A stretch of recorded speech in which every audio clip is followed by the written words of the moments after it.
এখন লেখা লিখবেন ব্যবহার করবে, যেখানে পাবে সেটা গুলি করবে। আর হেলিকপ্টার মানে কয়েক জায়গায় তাহলে কিছু ছবি দেখে পাঠাও করা যায় না রাতের মধ্যে? সবগুলিকে অ্যারেস্ট করতে বলছি রাত্রে। হ্যাঁ, পাঠাও করলে না, ওটা বলা হয়, ওটা র্যাব জিএফআই সবাইকে বলা হচ্ছে যে যেখান থেকে টিকাটা পারবো ধরে ফেলবে, ওটা বলা হয়। আর যেখানে গ্যাদারিং দেখবে সেখানে ওই উপর থেকে, এখন উপর থেকে পাচ্ছি, অলরেডি শুরু হচ্ছে কয়েকটা জায়গায় কমে গেছে। মোহাম্মদপুর থানার দিকে মনে হয় যাচ্ছে একটা থানার দিকে।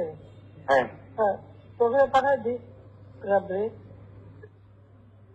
জি, তবে আপনার নির্দেশনা লাগবে। উনি এখনো না, আমার নির্দেশনা দেওয়া আছে, ওপেন নির্দেশনা দিয়ে দিচ্ছে। এখন লেখা লিখবেন ব্যবহার করবে, যেখানে পাবে সেটা গুলি করবে।